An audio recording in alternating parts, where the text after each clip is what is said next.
Oh, what's up, family? Joshua Black here, the Urban Black Vegan. Welcome to the show, The Adventures of the Brocolli Boy Wonder.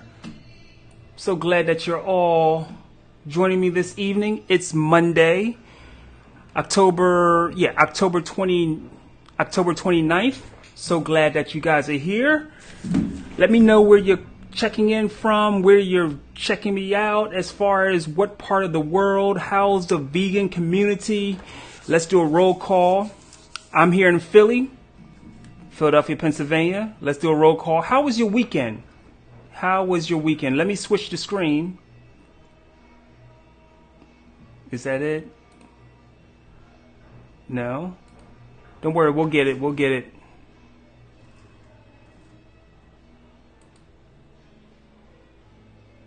All right, cool. I think this is it. All right. Okay. Let me get this together. I'm still trying to get used to this new software that I'm using.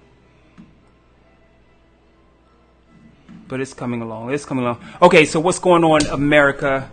This is Joshua Black. Welcome to the show, The Adventures of the Brocolli Boy Wonder. On tonight's episode, we are going to talk about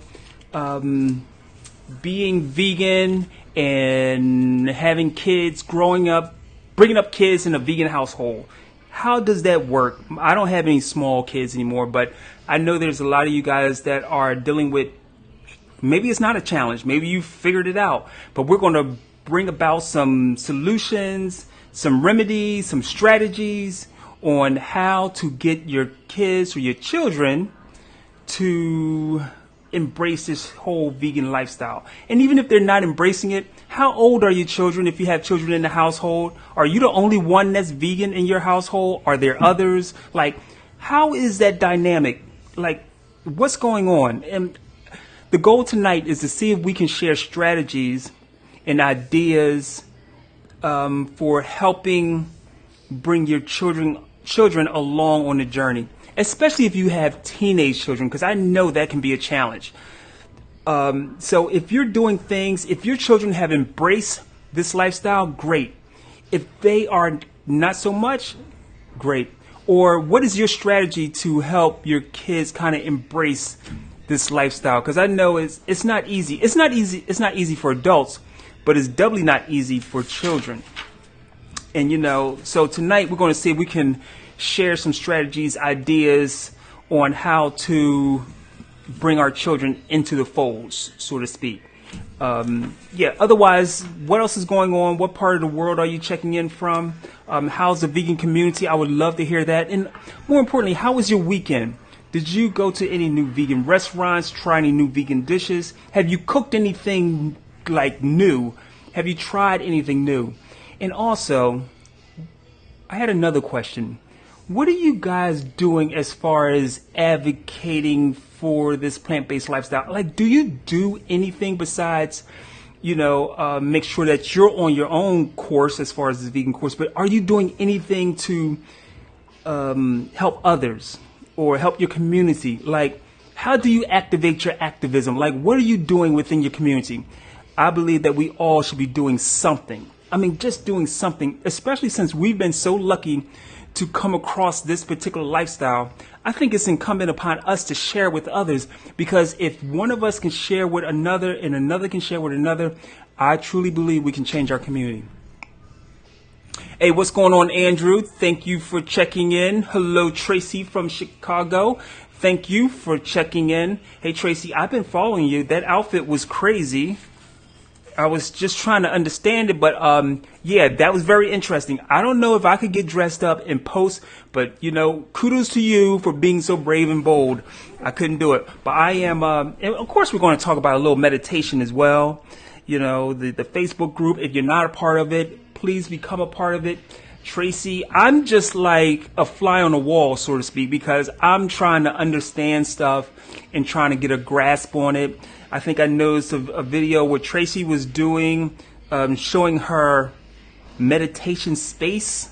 I'm like, I got so much work to do. I don't even have you know what my meditation space is? My meditation space is wherever I am at the moment and the urge hits me to meditate. I don't have a set time, a set place. I don't have any kind of candles or incense or anything like that. I'm going at it just hardcore, stop, wait, and meditate. That's what I do. Like wherever I could be sitting in traffic at, just standstill traffic in Philly, and I stop, wait, and meditate. That's my strategy for meditation. I don't know if it's right, but that's what I've been employing. So I'm sitting back and looking at people like Tracy and others doing all types of meditation and meditation rooms and meditation blankets, and I don't know, but I'm definitely inspired. So if you're not part of our Facebook group, which is Vegans Who Meditate, I invite everybody to go to Vegans Who Meditate. That's our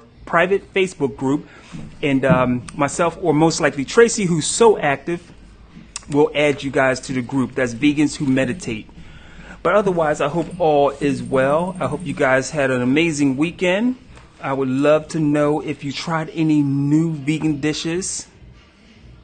Did you try something new? Did you incorporate something green into your diet? Me, myself, I haven't fallen off the wagon. When you say falling off, I mean, some people fall off meaning that, they started eating meat. I haven't done that. I'll never do that. But I'm eating more. I haven't eaten as many greens as I would like to. And it's really bothering me because my schedule has become so busy. So I would love to know, what do you guys do to make sure you stay focused? You make sure. See, I hate buying food out, but I've been finding myself not having enough time to cook at home because I've been so busy. And also another question for the evening: how do you activate your activism? What are you doing to spread the good word about being vegan or plant-based or ITAL, whatever you want to call yourself? It's all good with me. But what are you guys doing? Because I think it's important that we take opportunities to try to spread the message. And also tonight, I would love to hear about strategies and ideas on how to bring our children into the fold. Like if you are in a home not by yourself and you have kids, it doesn't matter what age, are they vegan? One, if they're not vegan, what are you doing to kind of like introduce veganism to them? And if you've had success in doing this, like what are some of the strategies you've used to bring in vegan dishes or vegan ideas or information into the house? I would love to hear that. But otherwise, I hope all is going well. Once again, let me introduce myself for those who are just joining. My name is Joshua Black. I've been vegan for going on 8 years now. I have a YouTube, Facebook, Instagram channel that I talk a lot about. Well, we talk a lot about healthy plant-based living, and we do it from a critical perspective as far as thinking about things outside the plate. It's not only what's the food that's on the plate, but it's the stuff that goes on outside the plate that contributes to the lifestyle. Okay, Tracy, let's see what Tracy... I made new green smoothie. It was great. Spinach, pineapple. I've been doing a lot of pineapple lately. Spinach, pineapple, and spinach is my go-to like greens for smoothies because they're really delicate. Peach, strawberry, banana, avocado. Oh, I have a friend that won't try avocado in her smoothie. I told her that the avocado is just going to make it really creamy. Now, avocado and banana, I could imagine it must have been like a milkshake. Lime juice and cayenne. That's perfect. I love the cayenne for digestion. I love the spinach for iron. I love the pineapple that adds that little bit of sweetness. The strawberry gives you those phytonutrients. Perfect. Perfect. That sounds good. I've been doing, I don't do as many smoothies as I wish. There's a lot of things that I need to do more of. I haven't even been able to work out as much. And this is another thing.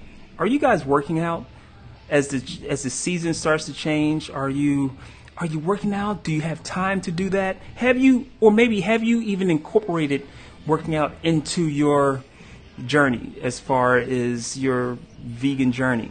Because as we have already established a few weeks ago on this show, that the vegan journey should include fitness, meditation, and food.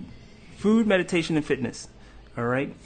And meditation is basically helps you with your thinking, clarity of thought, perspective. Meditation is the way to make all of that healthy as far as I'm concerned. But yeah, so tonight we are also talking about strategies. If you have children, let's extend it. If you have children, or if you don't have children, but if you have more than just you in your house and you're the only one that's vegan, what are you doing? What are the strategies you have employed to bring veganism into the household, or to get other people to try it? Or the people in your house are just so resistant, they're like, oh, no, I'm good.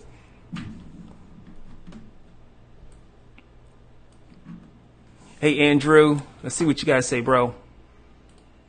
It says, wow, that's what I'm experiencing now. I haven't been eating a lot of vegetables lately. Haven't made any smoothies either, about a week now. Not sure if it's stress related. Well, Andrew, you know what? I'm glad that you brought up stress, because I've been under a tremendous amount of stress personally. I just have a lot going on. It's very, very stressful. That's why I'm trying to embrace more meditation to try to help manage the stress, because that stress has been a bear for me, and it's been very hard to manage it. And for me, I'm gonna share this with you guys. For me, it has even led to some depression, which I have been trying to shake. But I'm telling you, the stress and the depression, I don't know. I mean, and you know what? I know we don't talk. I know this is a show about veganism, plant-based living, and everything. But if we don't address some of the issues like stress, depression, if we don't address some of these things, these can be roadblocks in that journey to be healthy. Because stress and things like I can't even believe I'm talking about this, because I'm supposed to be talking about the goodness of veganism, but we can't talk about the goodness of veganism and this vegan journey. We can't pretend that stress and depression isn't a part of, I'm not going to say part of being vegan, but can be a pain point in some people's journey on this vegan diet or vegan lifestyle. So, I mean, it is what it is. So yes, brother, I myself been dealing with a lot of stress, which has been leading to some depression, which has been hampering not hampering, but it's just been creating these hurdles within my journey. And I've been 8 years strong, going on 8 years strong, but I'm human, and I still kind of like have these struggles. It's not like I ate a cheeseburger yesterday or anything like that. It's not so much that. It's just that for me, when I'm not eating a lot of veggies and doing the smoothie thing, I feel it. And it's stressful to know that I'm not doing, and I know what I'm supposed to be doing. So yes, brother, we need to talk about that. And I'm glad, one brother to another, that you brought it up and I'm able to speak on it, because brothers, we don't talk about stuff like that, stress. And if we do talk about stress, we never, ever really talk about depression. And I'll be the first to admit, I'm like challenged in this area a little bit. And that's why I'm embracing this meditation thing to help manage some of this stress, and ultimately, which leads to, for me, which has been leading to some depression. All right, let's see what Tracy said. It's time to start setting some intentions for yourself and making daily affirmations. I will post about it. It will help you. Yes, Tracy, I think that would be great. I think that would be a great addition to our Facebook group, to have those affirmations. And to set, maybe we can do a thing where we set a daily affirmation. Maybe we can post that every day. Yeah, I think that would be great. But thank you so much, Tracy, for chiming in. It says, Tracy, I do live alone, but however, I make vegan feasts and invite friends over. It's always a way to introduce them. Oh, that's a great idea. That's a great idea, Tracy. I like that. Yeah, so with the holidays coming, and if you are, like Tracy lives by herself, and so she invites friends and family over and introduces them to different dishes. And I have a studio here in Philadelphia, and I've been thinking, even with the holidays coming up, you have Thanksgiving and then we have New Year's, thinking about doing a New Year celebration, because I know a lot of people will choose January 1st to start their vegan journey. And wouldn't it be wonderful? I've been thinking about this, guys. Let me know what you think.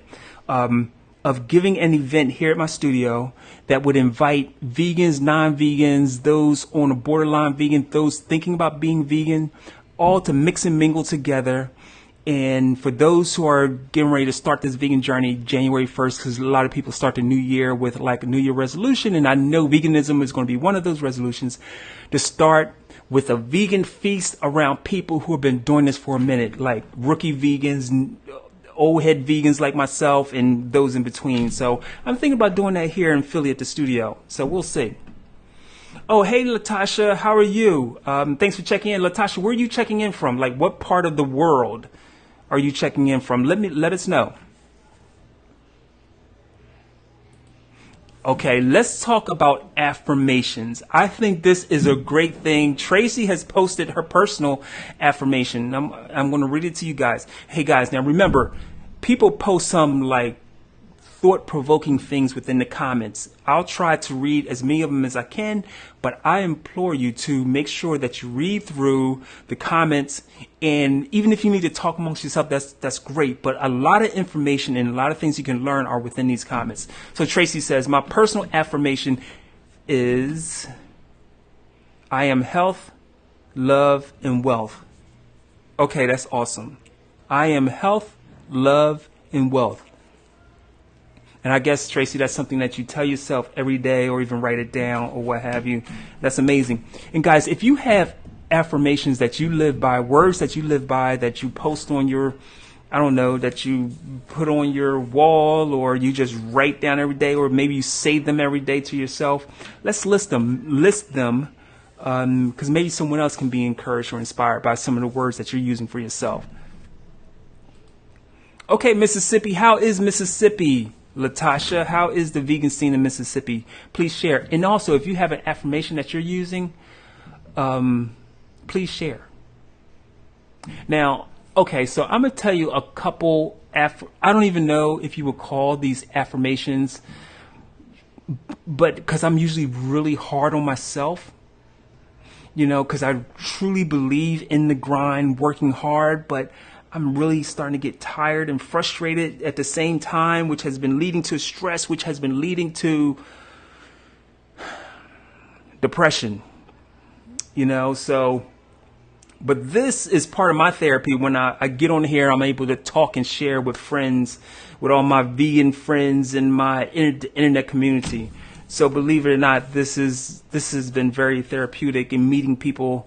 I actually haven't met Tracy in person, but just knowing a person like Tracy exists and is willing to help those like myself and others with understanding and embracing meditation has been a blessing. So this really is a form of meditation. And a lot of you guys are always here Monday or whenever I broadcast and adding your comments and information and experiences.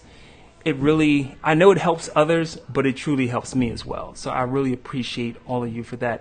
But as far as one of my affirmations that I use for myself, and I don't even know if it's an affirmation, but I always tell myself, because it makes me work hard, and my wife thinks it's crazy, but I always say, it says second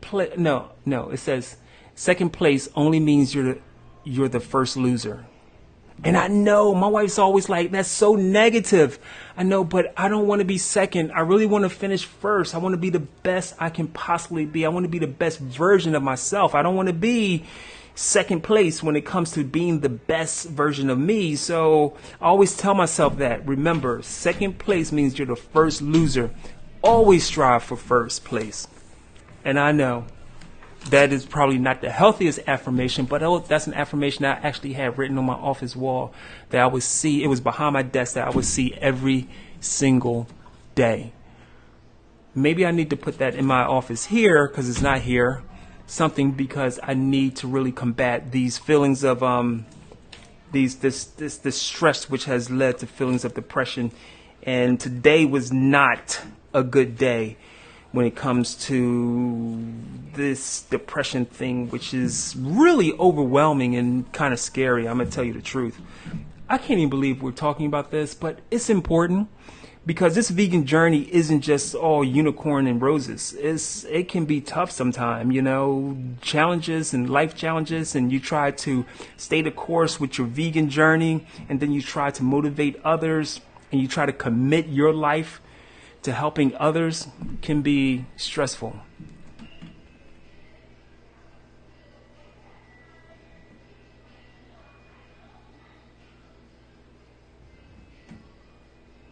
Okay, Latasha, so you say you're learning everything online.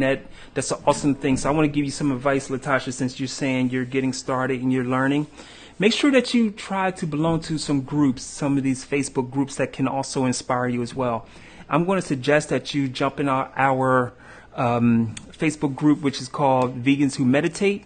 Just go over there and join, and you'll gain a lot of information that you will find useful. That's led by myself and Tracy, who is really filling us with knowledge of meditation.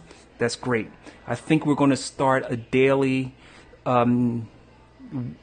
word affirmation, words of like affirmations. Hopefully we can post it every day or a few days a week to keep people inspired, because you can, like, I work by myself and I'm usually by myself, and I know that is not always the healthiest thing. And that's why it's important that we create communities like this, with this here show, the Facebook group. There's another Facebook group I suggest you can join, Diary of a Vegan Diary, I think it is. There's a lot of them.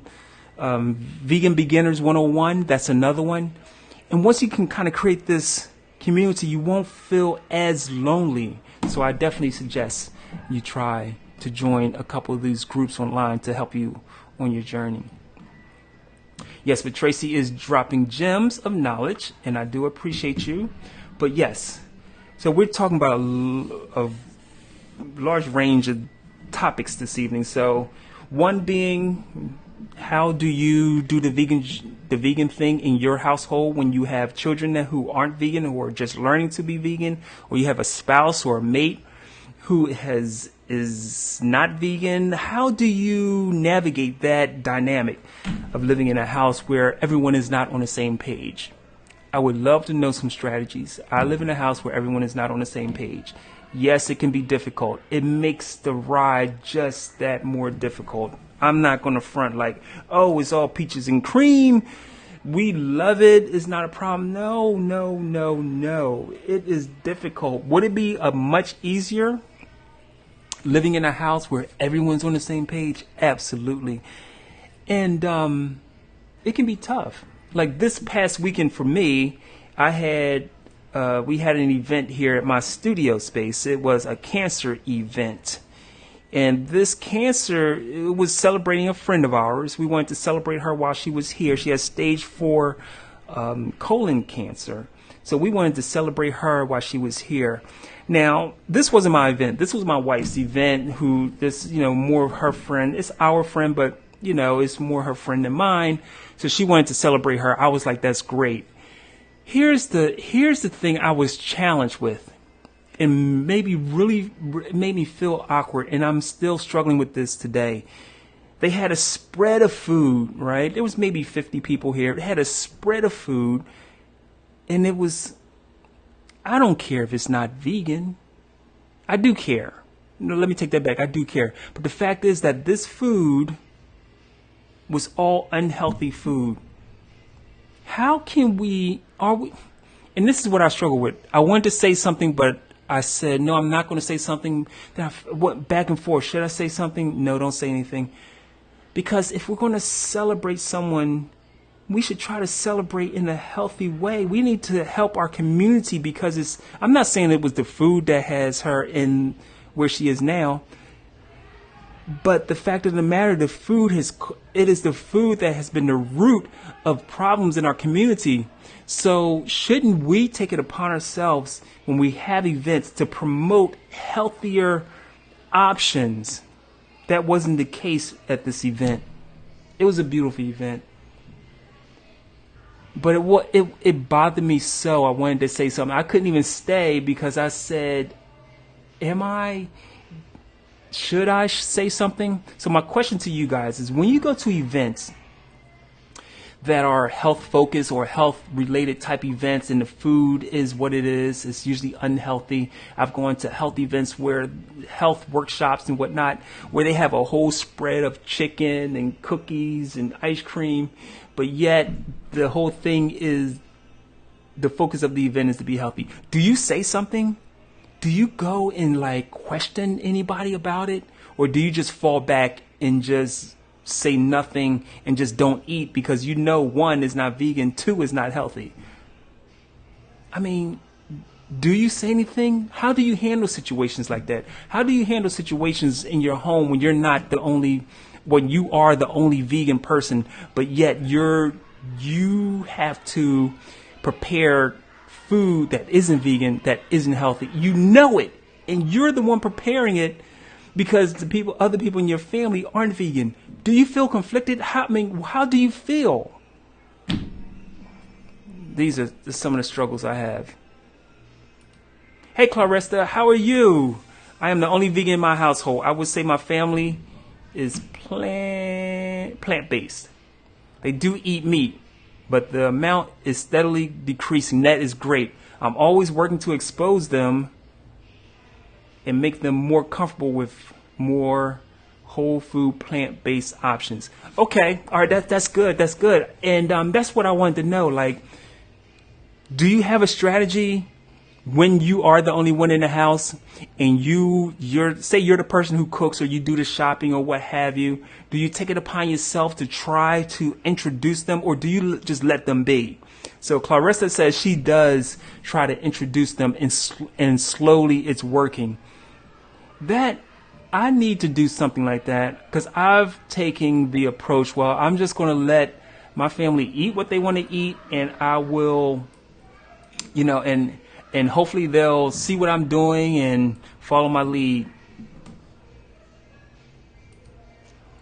All right, Clarissa says, I think there's a health continuum, because someone who is raw vegan may view the way you eat as unhealthy. I think the relationships are most important. So coming together around things you can agree on. Yeah, I agree. I agree with that too. I think we have to meet people where they are. We can't, force people one way or the other. And you're right. People may look at the way I eat, because I do like the sensation of warm food, as being unhealthy or the wrong way to go about it or whatnot. But you know what? I believe, like, even if I was in a room with a raw vegan person, I think, as you just said, the best thing would be to not criticize, or to just be critical with kindness. That's what I like to say. I like to tell people, be critical with kindness. Yes, it's important to say hey, not say hey, but to talk, if you're going to talk about the subject is food, to talk about food, and you can be critical of what someone else is doing, but there's a kind and caring way to do that, a kind and caring, loving way to make that happen. And I hope that we're all taking that approach. We have to meet people where they are. Some people will not, if your thing is raw, some people are not going to just jump in on that raw bandwagon at first. Some people need to have the understanding. If we can change people's thinking around things, maybe then they will be more comfortable with trying different things. So that's a great point, Clarissa. I'm so glad that you added your voice to the conversation.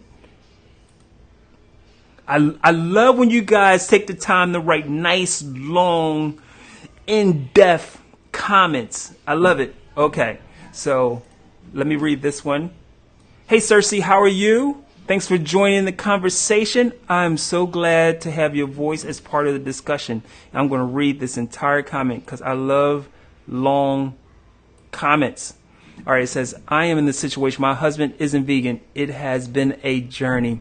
I went from cooking different meals to now I don't cook meat anymore. and he will cook meat if he wants it. I do most of the cooking, so he has eaten more plant-based than ever before. Raising children is a different story. It's hard to raise children vegans unless everyone is on board. We did come to an agreement recently that he would eat meat outside and not bring it in the home so we can raise our daughter vegan. Wow. Okay, I mean, that's great. That's great. So at least, okay, so you're in agreement. It seems like you and your husband are in agreement as far this is a good thing for your daughter, or Cersei, you just put the hammer down and said, no, this is the way it has to be. And how old is your daughter? Is she like young enough? I guess she's not a teenager where she's making her own decisions, but she's young enough where you still have complete control over, the food. But that's good. I think like my wife isn't vegan, but she's eating more. And my daughter isn't vegan, but I see her eating more plant-based foods than ever before. So, you know what? I think the whole idea that it is not this trying to not convince people in your house to go this route, but trying to get people that you live with who aren't vegan, who haven't embraced it as you have. It's going to be a journey. It's a marathon to get them to even come around a little bit. It's a marathon, and we just have to be prepared for that marathon. That's the whole thing. We have to be prepared, and we can't get upset. But I love that strategy. It's like your husband is like, okay, we can do this. I'll eat meat outside the house. That's good, because parents influence children, and if he doesn't do it in front of you, that's great. I love that strategy. Oh, she's 4. See, that is such a perfect age, and I wish I had embraced this lifestyle when my daughter was little, because I know now she would probably have fully embraced this vegan thing. Fully, opposed to me doing little things to try to get her to come around. Oh man, I wish I was enlightened that when my daughter was just 4 years old.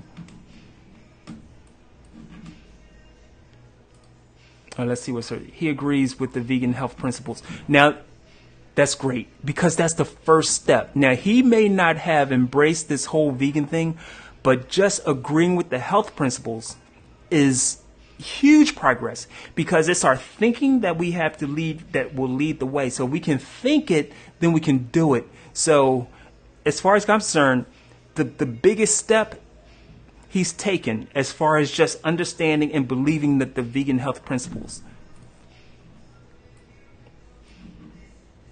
He has seen what it's done for me. He is just not ready to take it on himself. So he agrees that it would be the best thing for her. That's good. That's good. See, being older, we're not 3 or 4. So when you're older, we've been conditioned. So all these years and years and years of conditioning, for some can just jump on board and be like, yo, I'm just cutting it all out. For others, it takes a little bit more time. And I think, and you probably think this too, Cersei, correct me if I'm wrong, that he may not be vegan now, but it seems as though that there's a possibility that in the future, one day he will be. And it seems like that. I get that. I'm kind of getting that energy. But that's great. Thank you so much for sharing, Cersei. I think people are I love the idea of like you're both in agreement on how to raise your daughter, but he eats meat outside the house so he doesn't influence her in the wrong way. That's perfect.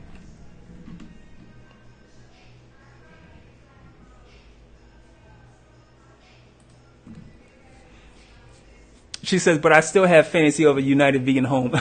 You know, Cersei, I do too. I just wish that I long for the day where my house, we're all on the same page. It's like, and I can come and someone suggests like, oh, let's try this new vegan restaurant. Oh, Dad, I have this new recipe. That would just blow my mind if that could happen. I'm like you. I fantasize about it, and I pray on it too.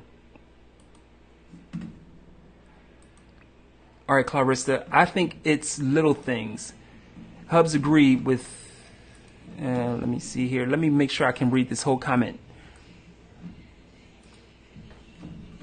Hub agreed with changes when they were young, like minimally processed, water is king, unlimited access to fruits and vegetables. My kids that are still home are now 10, 14, and 17, and it has made a difference. Yes, 10. Okay, 10 you still have, some control, but 14 and 17. My daughter was 17, and it was when she was going through that teenage phase. Oh my goodness, we parents could do no right at all. So it was really hard. That's why I wish I was able to be a stronger influence with this here whole vegan journey when she was like 4, 5. But 14 and 17, that has to be hard. That has to be hard.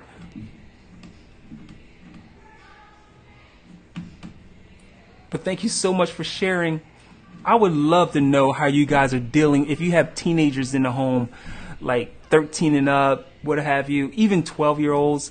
Like, how are you dealing with teenagers and vegetables and veganism? See, they have you can talk to some of them. They have a little bit of understanding, even though their brain is still forming.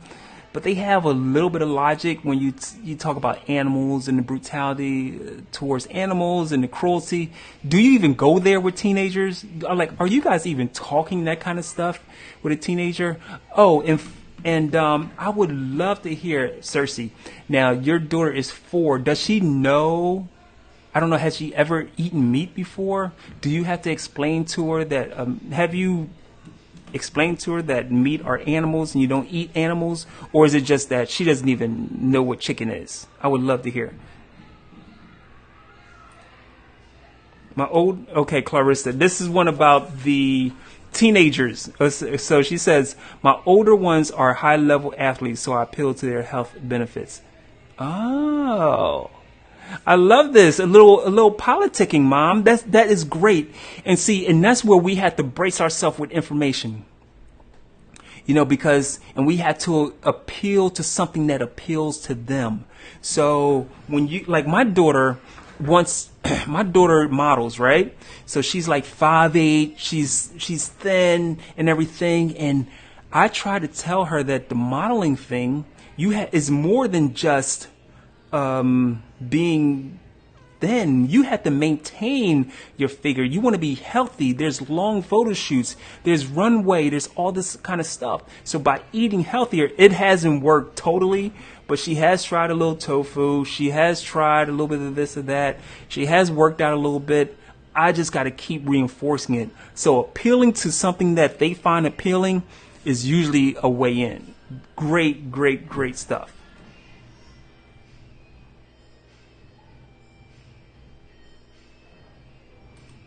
So Clarissa says, we also enjoy going to vegan restaurants. Great opportunity to try new dishes.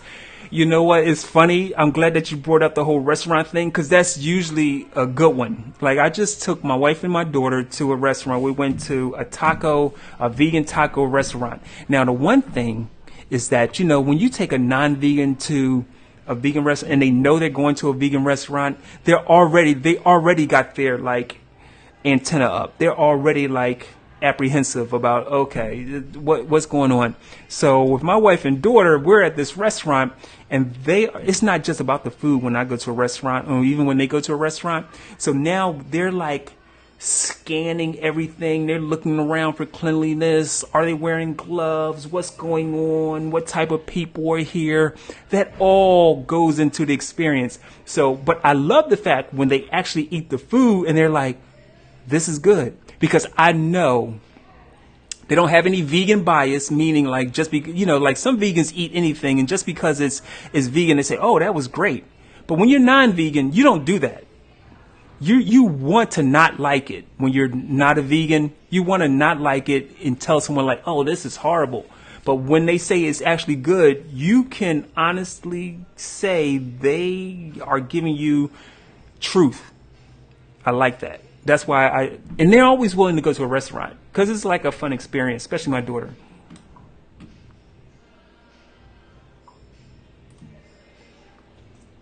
All right, Cersei, it says, I'm curious what your wife's outlook is on vegan health. I can't imagine anyone living with you and not being converted. You are so passionate. And you know what? It's hard. I am extremely passionate about it, and the passion, I do not dim that light when I'm around her. I'm constantly saying, it's like, why would you want to eat that? Or if I hear, I'm always relating something, and I go hard. Like, oh, I don't feel good. I said, well, it might be the fact that you just ate this. It might be because of that. Or, well, this causes that. Constantly in her ear. Because here's the thing. I don't want illness to come upon her, right? Because of some of the choices that she's making. I need to jump in there as hard as possible to make it known that what you're eating is not healthy and we can do better. So I'm always talking about health, food, and even when I'm eating, I'm always getting little diggers or daggers in there when I'm eating. Oh, what you eating? Oh, I'm eating healthy. She'll roll her eyes. I don't care. Or when we out, and then people question her. Like we had an event just the other day and people asked her like, oh, so what do you? She's like, I'm not vegan, but I'm trying. You know what? I'm trying. It just takes time. And I do understand that. But the fact that she said that, that is front of mind. And I just got to keep doing my job, which is, walking the walk, talking the talk, doing all these things, getting her immersed into this whole culture, going to events, going to talks, sharing videos, sharing food. Like I do cooking demos around Philadelphia. I got some other things going on. Also, it's going to be to the point where it's going to be hard not to succumb to this lifestyle for my wife. That's what I believe. Like, okay, let me just do this. I don't know. My hope in prayer is that one day she'll be 100% vegan, but I think it's going to be a slow progression, but I do believe that it's attainable. So, yeah, I can be annoying. I can be annoying. Like, even with my daughter, she'll say, "Oh, Dad, can I go to Chick-fil-A?" I said, "You want a bird? You want bird for dinner?" And I'll get, "Oh my God, Dad!" I don't care. They're gonna catch it.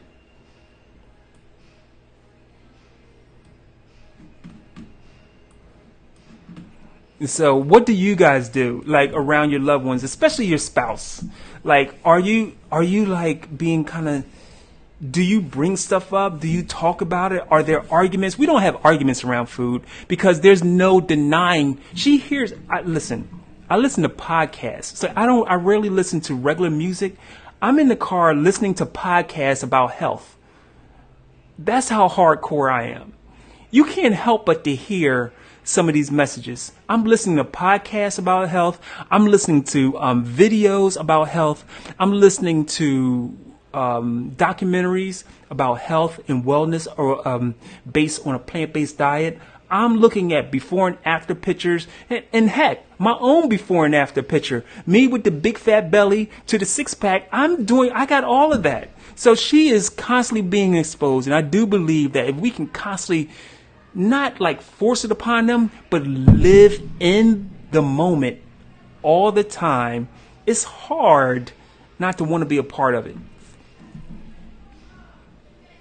Hey Lillian, how are you? Let's see what Lillian has to say. Nice long comment, which I love. I will post and read all super long comments because I love the fact you guys take the time to share your thoughts. All right, Lillian, how are you? I'm not sure what part of the world. Please share what part of the world you're in and let us know how the vegan community is in your part of the world. But I'm going to read your comment. It says, Lillian says, I have an 18-year-old. Oh, 18-year-old. Okay, I have an 18-year-old in my home.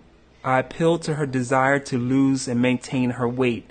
I decided to not eat meat last December. Congratulations. She's seen me lose almost 50 pounds. Amazing. I do believe the best way to inspire is to be an inspiration. Like, so if you can point to you as a way to inspire others, That's great. You don't have to point to a stranger. You don't have to say, well, don't you know Aunt Annie or what? You can say, look at me. And she sees that every day. It's undeniable. Okay, let me continue reading because I get hyped when I hear stories like this. She's seen me lose almost 50 pounds so far. So while she still eats some fish and chicken, she will ask me to make more plant-based dishes for her as well. And that's amazing. That is amazing. Because, you know, believe it or not, we have major influence over our kids, our children. We do. And that's why it's so imperative that we do the right thing and we be the example. Don't just talk the talk, but we be the example, because our children have so many things coming at them at all times that we need to be that answer or solution to help them find answers that they want to know about. And the fact that you, Lillian, are showing her the way by being the way, like, you're like, it's like this. And I believe this in myself with my daughter. Like, I want to show her the light by being the light. You know what I'm saying? Like, I don't want to have to point outside of my home and say, look at this person, look at that person. I want her to say, look at my dad, look at my mom. They are setting the bar. They have set the example. And that's what you're doing, Lillian. That is amazing. First of all, it's amazing how you're approaching this and you're being strategic with your daughter, but it's also amazing that you've lost almost 50 pounds. So congratulations. And you said you stopped eating meat in December. Perfect. Bravo to you. Oh, Clarissa, you're in DC. How are you? You're always here every week. I appreciate you so. Oh, hey, Rita Jenkins in Indianapolis, Indiana. How is the vegan scene in Indianapolis? I've never been.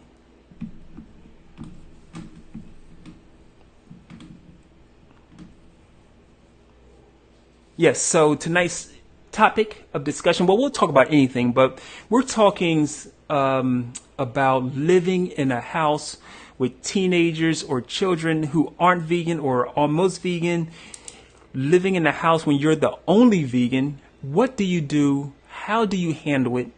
And even if you are living in a house and you're by yourself, do you invite friends and family to introduce them like Tracy does, who's out of Chicago, invite friends and family and introduce them to vegan stuff? Like, how do you handle the situation living in a house when you're the only plant-based vegan person? And what type of resistance have you encountered? And what strategies, more importantly, I want to really list the different strategies people are using to kind of engage non-vegan family members. Like, what do you do to encourage and inspire non-vegan family members?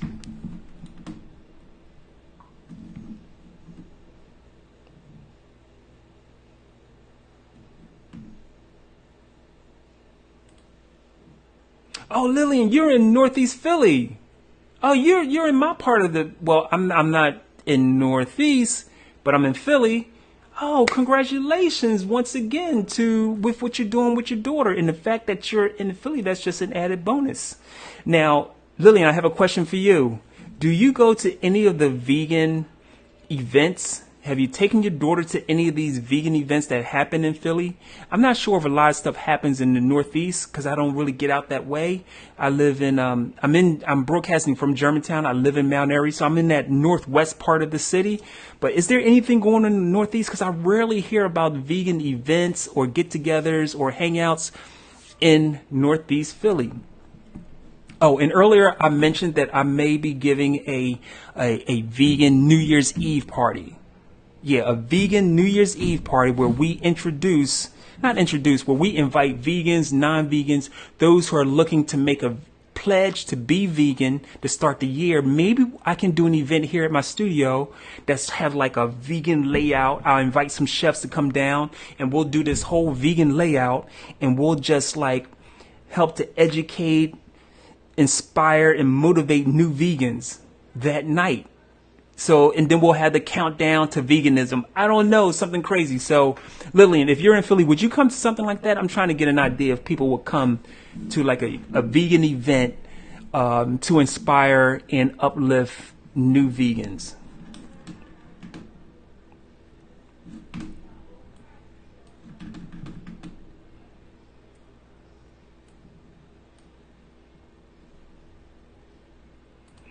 All right, Clarissa, let's see what you have to say. I have a large extended family. And use gatherings use gatherings to expose family members. Less intimidating because I always make sure if it's on the table, it's yummy for the non-vegans. Yes, that's the key. And I'm so glad that you mentioned the fact that you make it yummy for the non-vegans. Usually something that they can kind of relate to is not so far off. They're like, oh, I'm not, like some dishes that they'll be like, ugh. Usually we can always, vegans can get away with desserts because there's really hardly any difference with any kind of dessert or smoothie or ice cream. And these are things that non-vegans will devour and be like, oh, maybe I can do this vegan thing. So that is great. I don't have a super large family, so we don't have these huge gatherings. Also, Clarissa, are you the only vegan when you have these gatherings? Are you the only vegans, or do you have a partner, a tag team partner, when you're at these vegan events when you both can kind of be prepared? Because once you put that vegan thing on the table, people are going to have questions. You become I believe once you're vegan, you become like a vegan ambassador. You're automatically the Q&A person, as if you invented veganism and you have all the answers, and people will have answers for you. So I can imagine at a large family event, you put something that's really yummy on the table, people start to devour it, they find out that it's vegan, they're going to have some questions for you. Oh, okay, Lillian, you said that'll be a good idea. Okay, great. All right, so I'm going to continue to take some surveys. I'm going to ask some questions if people would attend an all-vegan New Year's Eve party with crazy vegan spread, and we could then help to educate and inspire vegans, and we can have a vegan countdown for those who are looking to jump on board this vegan journey. That might be something I can do. I just thought about that. And the reason why I thought about that is that I'm always trying to figure out things that we can do, things that I can do personally to reach out to my community, to inspire them, to just give a thought about plant-based. Because I truly believe it's a way that we can change our community for the better. As far as obesity that's running rampant in our community, all of the chronic illnesses like diabetes, kidney failure, all of them, high blood pressure, all these chronic illnesses that are running rampant in the black community could be stopped, or at least could be cut in half if we just can convince people or show people a better way.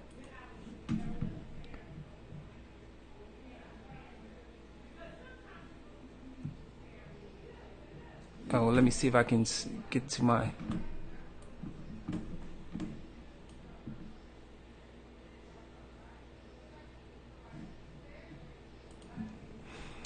Okay, yes. Clarissa said, yes, I'm solo, but I have many flexitarians emerging.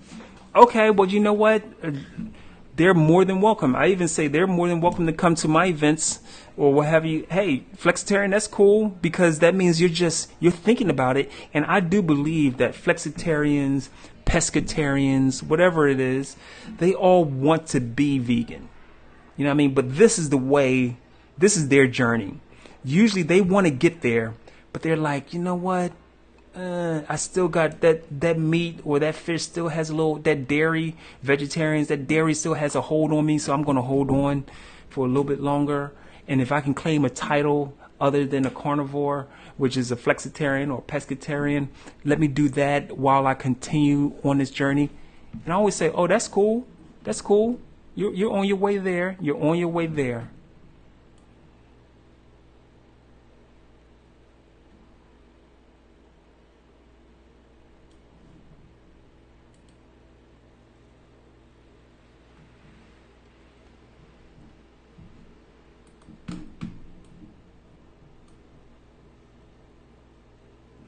Okay, so it says, oh, so this is what Clarissa is bringing to some of her family events. So she says, I start with Claire's colorful salads and expand it from there. Usually I will bring 3 to 4. Oh, you're bringing 3 to 4 dishes.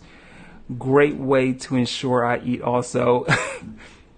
That's very smart. I never thought about it that way, because usually I'm going to these events, a family event, and I might put a little something in my bag, or I'll just fast for that particular event, or, you know, eat around whatever it is that they have. If they have something I can kind of scrunch, you know, put together, some fruit or some pineapples or something, I'll just eat that. But I never thought about, if I bring the dishes, I ensure that I have something for myself to eat. Yep, but guys, I'm so glad that you're joining me. My name is Joshua Black.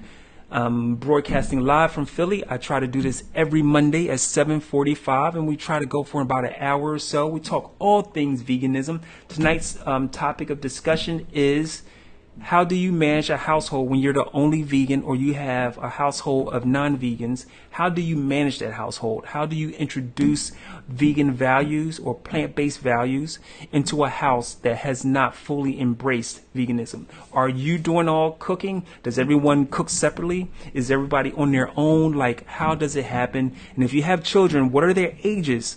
Or do you have fully control, or are you struggling with teenagers? And if so, what are you doing? What are some of the strategies, the ideas that you're employing to get these teenagers and other family members on board? I hope we are planting great seeds. I hope we're planting seeds in people and encouraging people. All right, Lillian says, I am part of a women's group that meets monthly.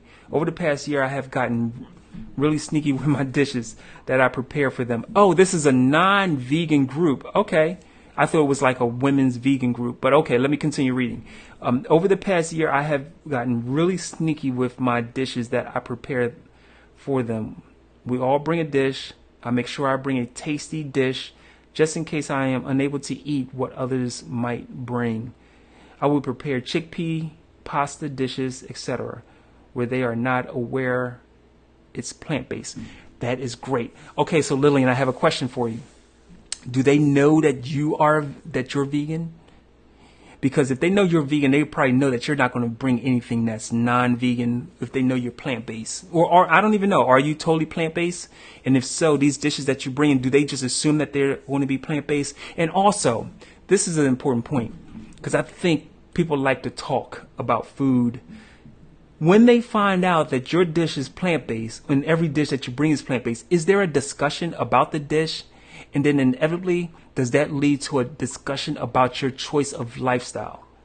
I would love to hear, because I think that's a great way to start a conversation, especially if it's something yummy. You bring in something really yummy to the table. People are like into it. And then they find out like, oh, this is chickpeas. Because a lot of people haven't even eaten chickpeas. Some people throw it on a salad, but a lot of people haven't even indulged in chickpeas. And chickpeas is another gateway vegan staple for people. Like, I always tell people, they say, oh, what's the first thing I should go buy? I say, well, start with milk, but you can start with chickpeas and do so much, because I don't know anyone that doesn't like chickpeas. And you can do everything with chickpeas. Literally everything.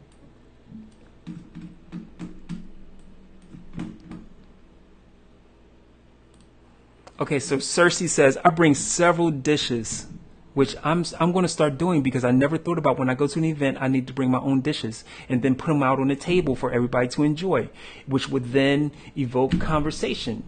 This is a brilliant idea. Okay, so Cersei says, I bring several dishes as well. I have to eat, or it is known that when I am coming, people also attempt to have food for me as well. Well, you know what? These are very nice people, because when people know if I'm going to be at an event, they don't take that into consideration and have something, or they'll say, well, we have some string beans, but see, I'm not going to eat. See, I don't eat oil. So if your food has oil in it, I'm not trying to eat that. I can't even get past, because when I know that I'm putting oil in my mouth, I've really reconditioned myself with this whole idea of oil. So yes, you have string beans, but when I can look at it and I can see the little oil, like, you ever see when oil is in water, it creates like these little bubbles, like the little oil bubbles? I don't know a better way to describe it. So when I'm looking at like a buffet and I see like collard greens, or I see string beans, and then I'm looking, and then I see these little oil bubbles. They're usually yellow. I know I can't eat that. I just can't put that in my mouth. So they may assume like, oh, we have string beans, Josh will be okay. But Josh is not going to be okay. Why am I talking in third person? I'm not going to be okay because you done poured a bunch of oil in it. And I literally be thinking people are trying to kill me. I know that's extreme. I go in the market and I read the ingredients. I get so mad. I turn it over and I say, why does this have oil in it? And I'll throw it back on the shelf. Because I literally believe I'm just paranoid when it comes to food sometimes. But I always believe, like, why is this oil in this milk? Like, I tried Ripple milk because I was like, oh, I love the name, the bottle. I'm a sucker for good design and the way things are presented visually. So I go into the Target and they have Ripple milk. I buy the Ripple milk and I do a video, and the video is actually on YouTube if you want to check it out. But I do a video and then I read and I think it was soy milk. No. This was like split pea milk, right? And I love yellow split peas. So I was like, bet. So I buy it.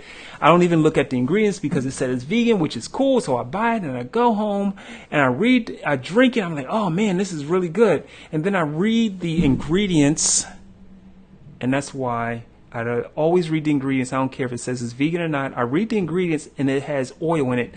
For the life of me, I could not understand why this milk had oil in it. Like, why is there oil as one of the ingredients? So, of course, I took the time, contacted the company, did some research, and found out that oil is a stabilizer, is a shelf stabilizer. It's almost acts as a preservative. And that's one reason oil is in almost every food, because it acts as a stabilizer for some of these foods and extends shelf life. I didn't know that, but all I did know is that I'm not going to drink this Ripple milk anymore. So I'm always sensitive to the ingredients. Yeah, it looks good. It might be greens, it might be milk, it might be, how did you prepare it? That's why I have a hard time going to restaurants. Okay, Lillian, let's see. It says, yes, they have been aware of my lifestyle change since last December. But I still get questions because they can't believe the dishes are plant-based and so tasty. Yes, you know what? People can't believe it. They find it hard to wrap their head around the fact that there's no meat in a dish. Like, when you think about it, it's kind of crazy because you say to yourself, well, don't you eat more than meat? And it's so funny, I have people who say, oh, I can never be vegan. I say, yes, you could. It said, you eat vegan food, you just add a little meat to it. All you gotta do is take that meat out, and you'll be there. And people, that makes them think for a second, like, well, I said, don't you like vegetables? Yeah. Potatoes? Yeah. Don't you like fruit? Yeah. Have you ever had a smoothie? Yeah. That's all vegan food. That's all vegan food. All you gotta do is drop 3 things. Chicken, meat, dairy, 4 things, and fish, and you're there. I always tell people, if you change the way you see things, things will appear differently. So just don't look at it as like you can never do it. Just look at it as you're already doing. You just need to cut a couple things out of your diet.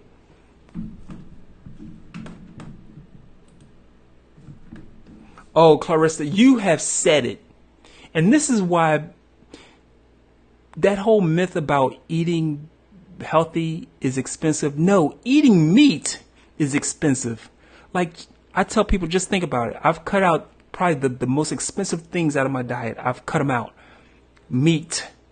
Like, sometimes I walk past the meat case and I'm looking at it like a piece of steak or something.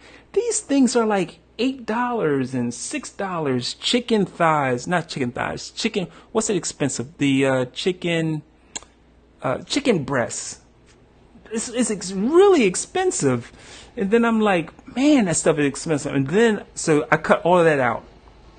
Right. That's why grocery bill, and you guys can attest to this. I don't know what your grocery bills are in a week if you're just all vegan, but mine is close to almost zero. Not zero, but it's like not a lot at all because I'm not buying any meat.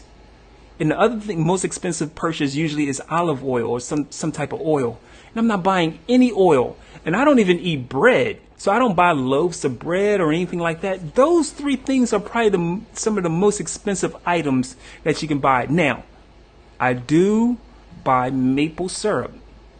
And you know what? I shop at Aldi. So, and I'm not going to like, you know, I don't get scared like a bottle of maple syrup is like $8. I don't care. I'm not buying no meat. I'm not buying any bread. I'm not buying any of that stuff. So $8 for a bottle of maple syrup. Oh, okay. So what? I've been saved in so many other areas. So I agree. Eating meat is expensive because the meat, then there's the stuff that you got to buy along with it. You definitely got to most likely buy some oil. Those are two of the most expensive purchases that most people make when they're grocery shopping.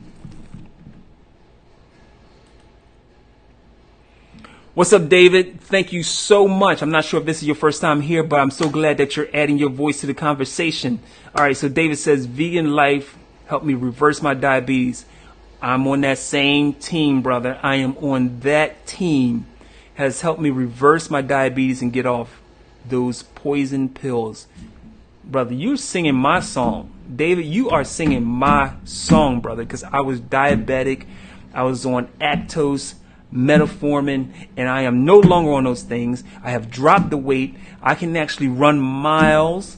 I am like super healthy now. So I am so encouraged when I hear stories like yours because it just proves the point that I'm not some unicorn that this has happened to, but other people are experiencing this. And when I do these cooking, I go out, I do cooking events, I'm talking to people, and I hear them say like, well, I reversed my diabetes.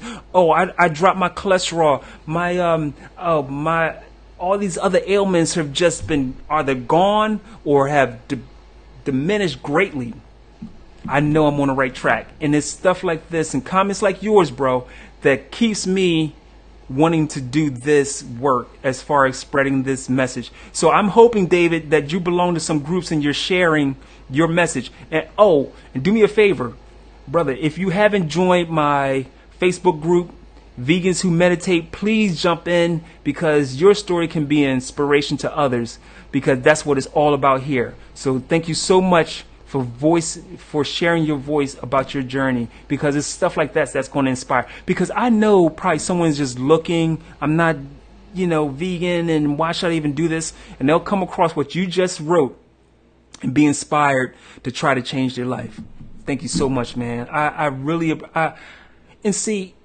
love the women who jump on here and they share their voice, but it's something special when men can jump on here and not feel some kind of way and share their personal experience. Because us men, we don't embrace our health. We don't embrace our fitness. And what happens is that our loved ones, our wives and our spouses end up having to carry the burden because we are not willing to jump out there and share the goodness of a lifestyle change. So hats off to you, brother. I appreciate you.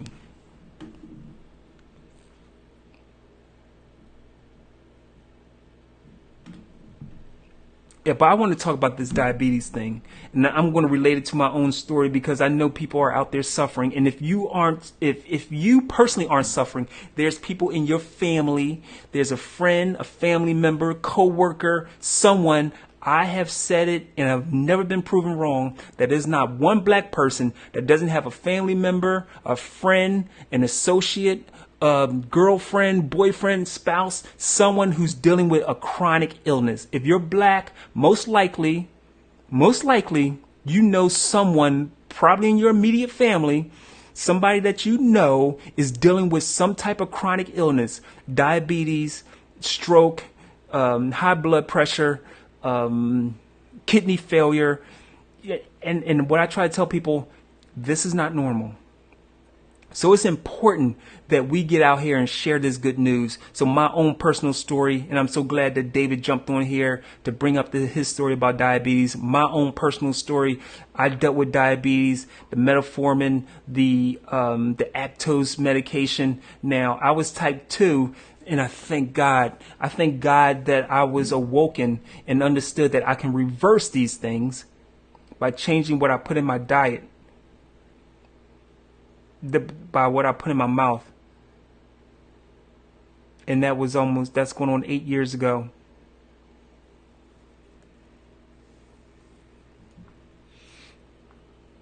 I'm sorry.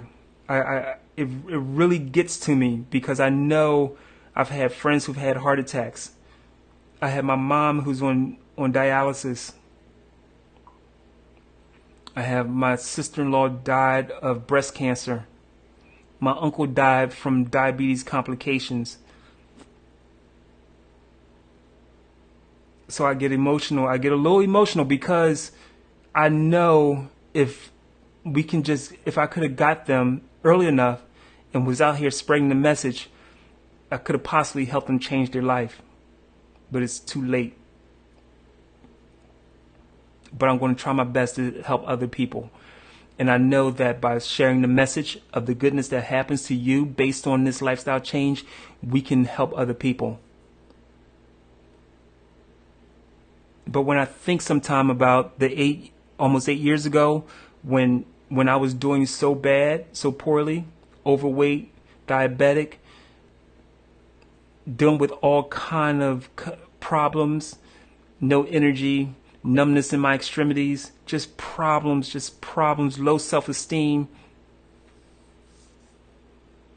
And the fact of knowing that by changing what I had put into my mouth has brought me to where I am today. By no way am I like I've totally arrived. I am still a work in progress, but I am not where I used to be. And knowing that, how could I possibly keep this kind of information to myself? So thank you so much once again, brother. I appreciate you for sharing your message. And I'm going to encourage all of you who have a similar message or something has happened in a positive way based upon a lifestyle to share it. Share it like in the comments, share it with your friends, post it, let people know we have to change our community. And only that way that we're going to do that is to take it upon ourselves. We can't wait for the president. We can't wait for council people. We can't wait for our parents. We can't wait for anybody. Take it upon yourself to do something. Be proactive. Now, let me get off my horse and get back to some of these comments. But I appreciate you, brother. I really do appreciate you.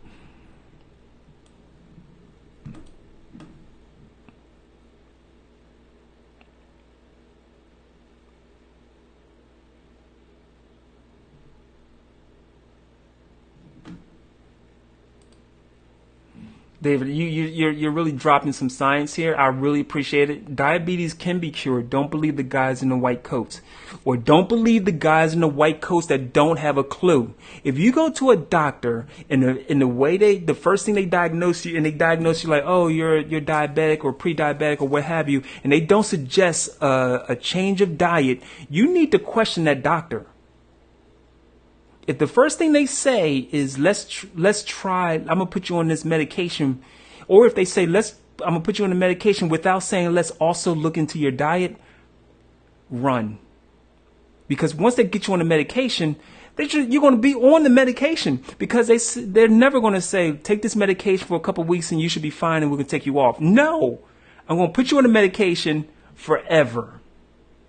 Right? If the doctor doesn't say anything about diet, if your doctor, your primary care doctor, says nothing about diet, I don't care if you're slim, overweight, but has no words about what you're putting into your mouth, I would not go to that doctor.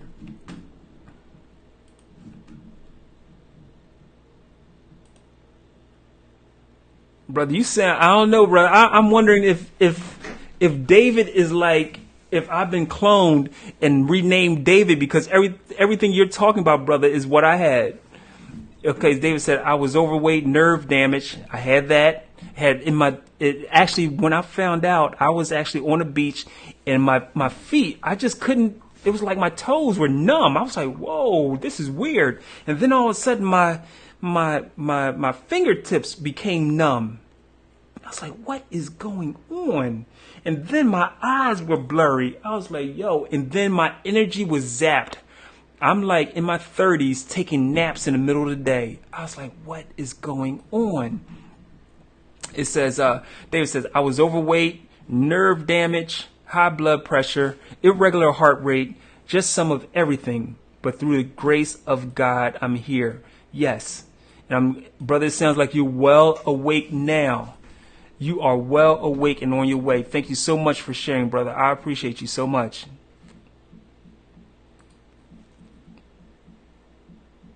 Oh, hello. Now, I'm going to try to pronounce this name, and please feel free to correct me. Rustina, is it Rustina or Rustina? Now, I know the middle name is Rainbow Queen. Let's see what you have to say. It says, oh, but thank you so much for joining. It seems like I haven't seen this name. It seems like you're new to my little show. So thank you so much. I appreciate your voice and you taking the time to type these words. It says, the Rainbow Queen. Many doctors don't educate their patients on nutrition and the vegan life because they have not been trained to. Farm to table is not making the money. The pharmaceutical companies are. And Rainbow Queen, you are absolutely right. Most physicians have very little training when it comes to nutrition, but that's no excuse. That is no excuse because they should take it upon themselves, and some doctors have. Take it upon themselves to understand it's the food that causes the healing, not the pills. The pills just treats the symptom. But it's the food that does the healing. And if they don't know that, like I said, you should first question your doctor and then go look for a new one.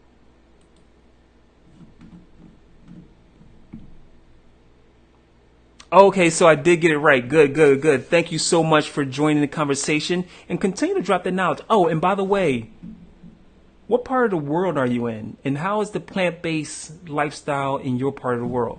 Always, if you guys are gonna share, please make sure you let us know where you're from, because you know what, there might be someone else right down the street, right around the corner, you know. And if we all can link up, because it's power in numbers, we can definitely affect our areas. Like I'm trying to do my thing, and now that I've met a couple people here in Philly, like by doing this show, I am definitely going to reach out and try to do things that can make things happen in Philly with some of the people that I'm meeting here.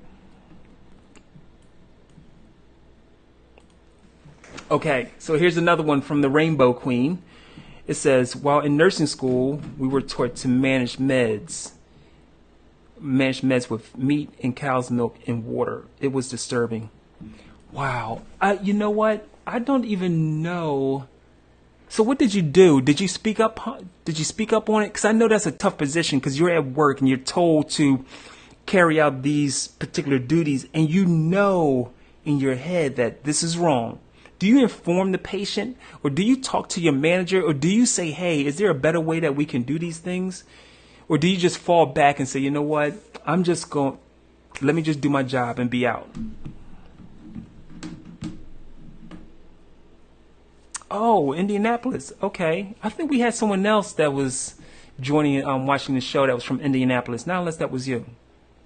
Okay, so you said there's a few spots. That's good. That's good. That's good. That's good. The good thing about this here whole vegan plant-based thing is that the world is starting to embrace it. And I know in Philly, you can't even go to a restaurant now without that restaurant at least having one item. Usually it's like some kind of veggie burger, but there's always at least one item on the menu, which is great. All right, David, you're making this interesting, so let's see what you got to say, brother. It says, my doctor had the nerve to tell me that if I started out doing a full body cleanse, then becoming a vegan would send my body into shock. Needless to say, I'm still here. Also, I'm from New York. Okay, now that's interesting. I don't, you know, I don't even want to talk about bad about the medical community. But if a doctor tells you that your body's going to go into shock, I don't know. I don't know. There's that. Well, David, you know what? You were wise enough. I'm glad God intervened and said, you know what? I got the answer for you.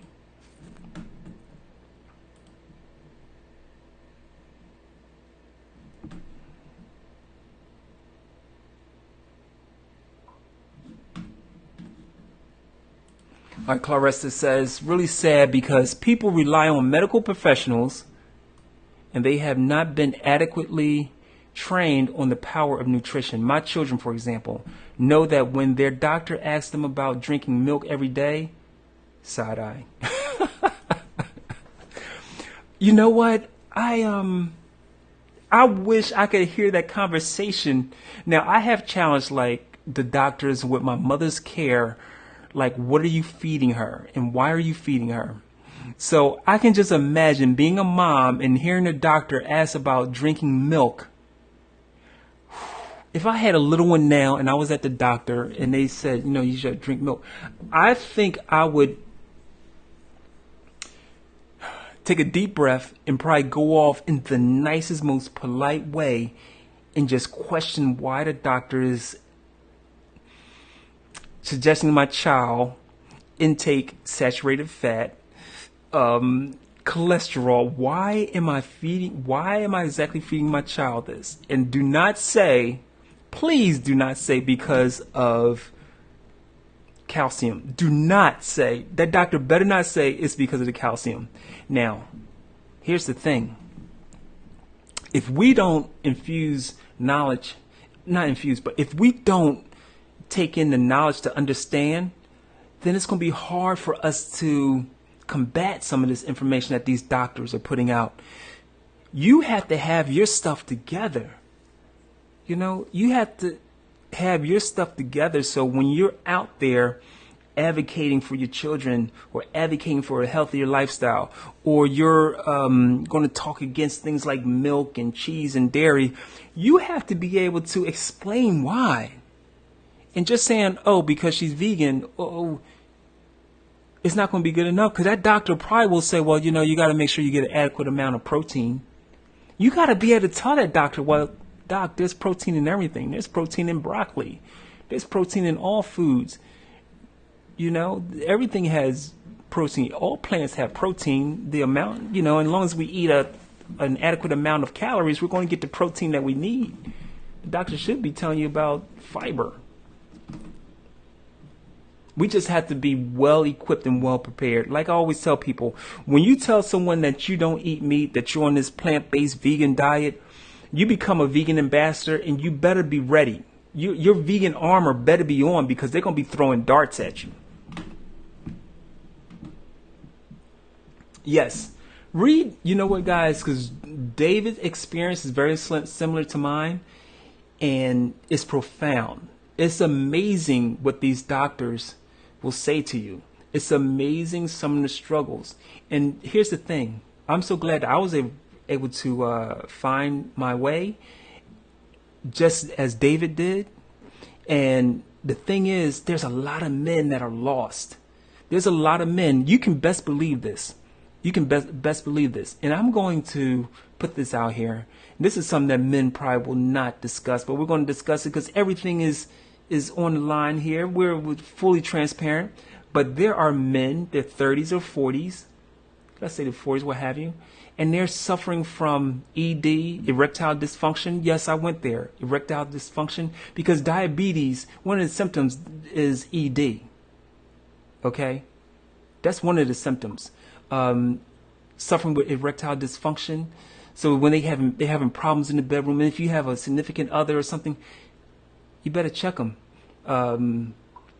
Erectile dysfunction, numbness in the extremities, always tired, lethargic, have no energy, have to take naps during the day, always want to sleep. These are signs. If they have not been diagnosed with diabetes, then that diabetes is lurking right around the corner.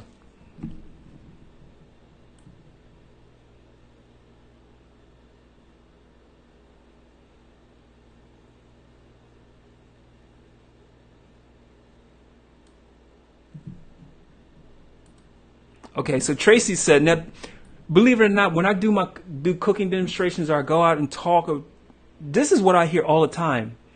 Okay, so Tracy says, I had a pre-diagnosis last year. I had a pre-diabetes diagnosis last year. The doctor advised me to eat less carbs. I changed to a plant-based diet, went back 30 pounds lighter. She asks, oh my God, what are you doing? See, this is unbelievable, because that doctor should have said to you, Tracy, let's do something drastic. Let's go to a plant-based diet for 30 days. Come back and see me, and let's see what the results are. That doctor should know to tell you that let's look at a big part of your life, which is what you're putting into your body, and see if we can change that to kind of like promote change. And I bet you did it on yourself. I bet the doctor was amazed and didn't know what happened, so apparently she didn't suggest it.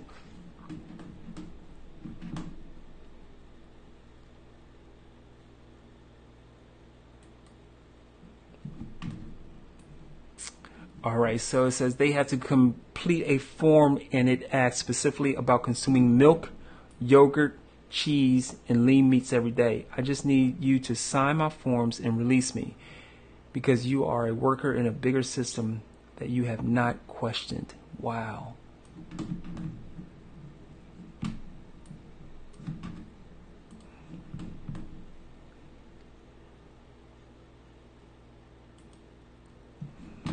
All right, so David says, I hope you guys take a little time to read David's comments, because he's dropping all types of knowledge and information. Vegan life from here on out. I'm 49 and I have never felt better. Isn't that amazing? You feel better now than you did in your early 40s or something like that, because you're disease free. This thing that kind of almost can shut you down. Diabetes, I'm talking about shut you down. Let me tell you, when I had diabetes, it was so bad, and maybe David can attest to this. I was constantly urinating, couldn't hold. It was one week I would lose weight, the next week I would pack weight on. It was like this yo-yo thing. Meanwhile, I was literally killing myself. It says, I never felt better. I have my life back, and I feel like a teenager again. I just don't think like one anymore. You know what? I gotta applaud you, bro, because I have that same feeling. I feel as though there's some days I feel like I can run miles. I can just do whatever, no limitations. I got the energy of a teenager, but I'm so glad I don't have the mindset of one. Words of wisdom, brother. I appreciate you.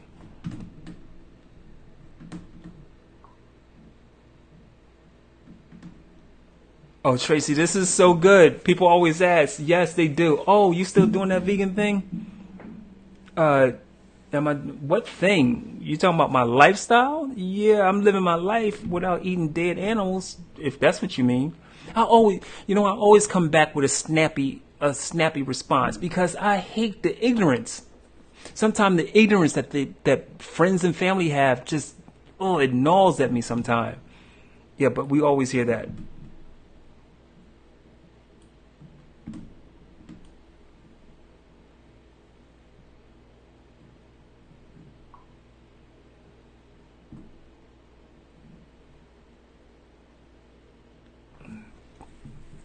Yes. Okay. Okay. Rainbow Queen. I'm loving these testimonials. It says, I noticed after my 3rd month, my vision had changed. I went to the optometrist and she asked me, what was I doing? Because my prescription had gotten better, not worse, considering most my age, 46. These are the powerful testimonies that will help other people understand why they need to get on board, okay? Because we can show all the cheesesteak vegan food in the world, yes, but there's so much power. Not to say the food isn't powerful and a way to persuade people to give it a shot, but when you hear testimonies from people not in their 20s, not in their 30s. I'm talking about people who are in their 40s, people who are in their 50s, who take up this lifestyle at a later age, and they have turned things around. It is so powerful. So I love the fact that you guys are sharing these testimonials. Yeah, we could share recipes, but there's nothing more powerful than hearing the words from people who say, I've done this and now this has happened. And the great thing is that these testimonies that people are sharing, like Rainbow Queen, like David, myself, doesn't include any pills, doesn't include any surgeries. It is as simple as changing what I'm putting into my mouth has led to results that are almost unbelievable. And it's unbelievable by the medical profession. Tracy's testimony, Rainbow Queen testimony, David's testimony. This is the kind of stuff that if we can just get people who are like thinking about being vegan, just to hear and see the testimonies of people's life that has been changed by changing what they're putting into their mouth. I truly believe that we can change our community. And that's why I asked, like, where are you from? Like, are you from? Because if I can do it in my little part of Philly, Rainbow Queen can do it in Indianapolis. Tracy can do it in Chicago. David can do his thing in New York. We can get this thing like almost as like the snowball effect, like it's just picking up steam from all different angles. It's not just coming from Philly or New York, or it's coming from all different angles. That's why I always say, hey, listen, make sure you post where you're checking in from, because there might be someone that lives in Indianapolis thinking like, oh, I can't do this. I'm the only black vegan in this area. No, there's other people. There's other people right there.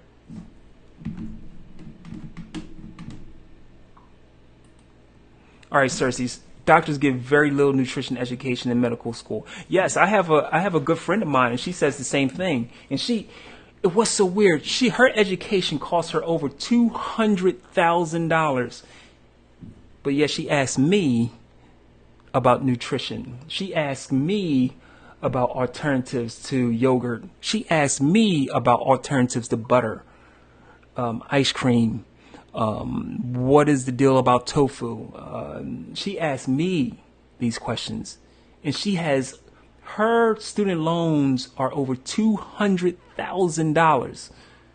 That's insane. That just goes to show that they're out here to medicate us and not necessarily heal us.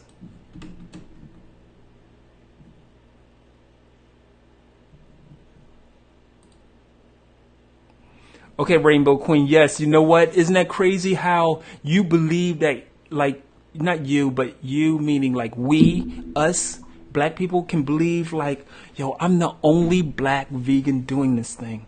That's why this here whole internet thing, that's why I do this here particular show every Monday around about 7:45, the show that is passionate people who are black. I don't even use the people of color. I am unapologetically black, and I'm going to make sure that people know that there are black people who are embracing this particular lifestyle, and that we're not alone. It's not like it's only you out here. It's a bunch of us out here. We just don't know that this person and that person exist. And the more we know, the more we know. You know what I mean? So it's very important that we continue to share our stories, because it's our stories that's going to lead to inspiration for others. It's very important stuff. And that's why when I do the show, and you'll notice that we might do a cooking segment here and there, but it's very important that we get out the information. Because especially now with the food, all these corporations, all the fast food spots, McDonald's, Burger King, all of them, even Subway, they're all saying, hey, we got to get on this vegan train. They could care less about your health, but they see this as a way to make more money. So we got to talk about more than just the food. We have to make sure that we're well-rounded with this thing. We have to understand it better. It's more than what's on our plate. And that's why we do here on my show, the Adventures of the Broccoli Boy Wonder, we're going to think outside the plate. Not to say recipes are bad, but this is just not the recipe depot at all.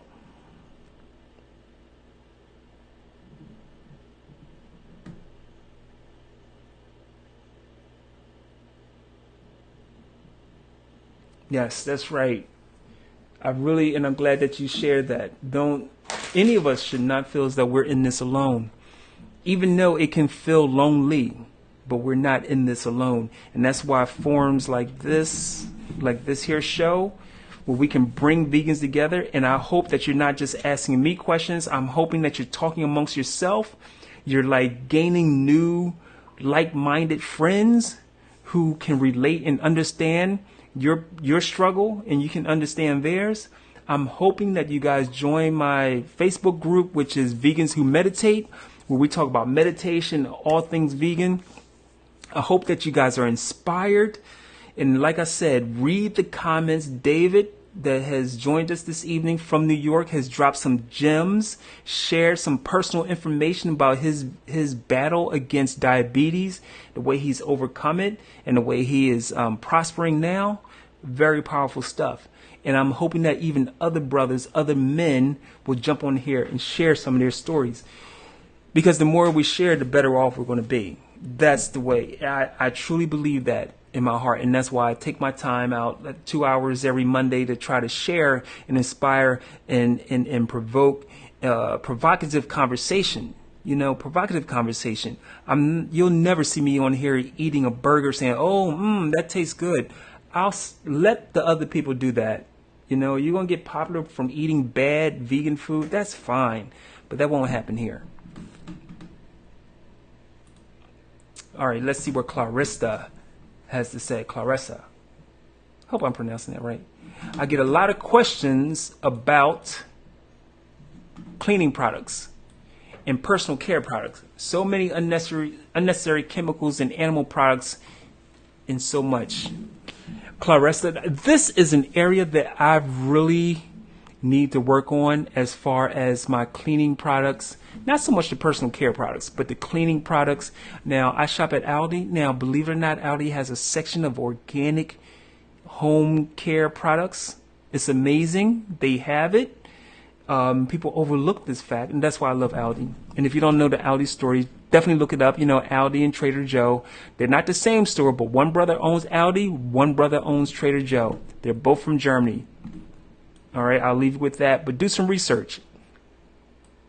And hopefully there's an Aldi in your neck of the woods.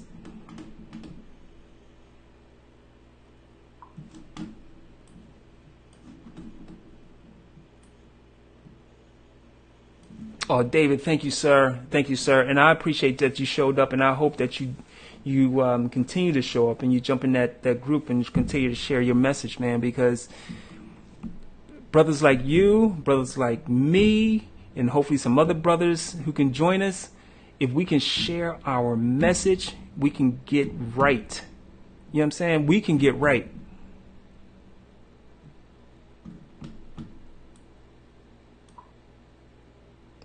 Yes, make sure, that's why I always tell you guys, list where you guys are from. Now, I know Rainbow Queen just said she wanted to fellowship with some other vegans. List where you're from. And go through the comments. You might see someone that's in your part of, your part of town or in your city or not too far. Let's all link up because we can do this. Now, from the testimonies I've been reading here, there's been some amazing things happening to different individuals, and I believe that if we continue to come together and share these stories, other people who aren't vegan will say, "Oh my God, what is going on over there?" People are being cured from diabetes, high blood pressure. They're dropping weight, and no one's having surgery or on like heavy medication, and they're making all this happen. I want some. They can get the information from here. Yes, sir. See, I agree. There are tons of vegans out here, black vegans out here who are doing the thing, but sometimes we don't know. So what happens is we feel isolated, and that isolation can lead to falling off, because you're like, you know what, I'm just doing this by myself. Just think about it. There's people who aren't on Facebook, who aren't on social media, who lack a way of connecting with others, because it's not as though, well, some of us, I have a t-shirts that say vegan, but but it's rare that people are going to walk up to someone else. If you see someone wearing a vegan t-shirt, say, hey, you're vegan, I'm vegan, let's connect. That's really going to happen. But the fact of this social media thing, Facebook, has lent itself to the opportunity of us connecting. I love it.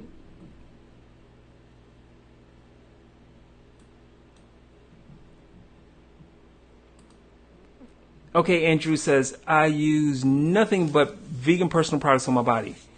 That's great, Andrew. Now, if that's the fact, what do you use and where do you get them from? We just don't. Here's the whole thing.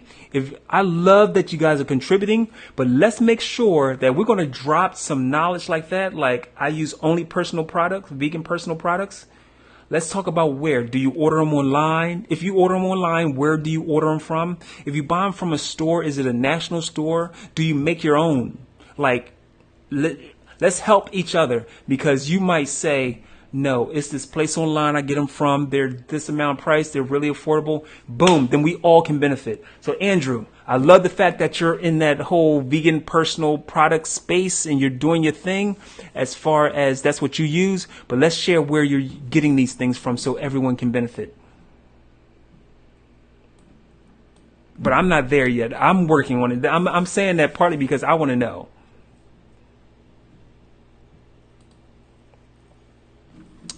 All right, Claresta says, that's why I love attending vegan festivals. It brings everybody together in that area. Yes.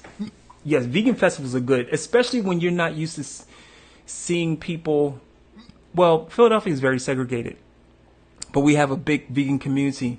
So I can go to some vegan festivals and I can only be the only black person there. Or I can go to other vegan events depending on where it is, and I will see people that look like me. So that's one of the drawbacks of being in Philadelphia, because we're a very segregated city, and a lot of things happen amongst that aren't very integrated. There are some, but very few integrated events. But yeah, that's definitely one way. Definitely one way if you want to kind of connect with folks. That's good stuff.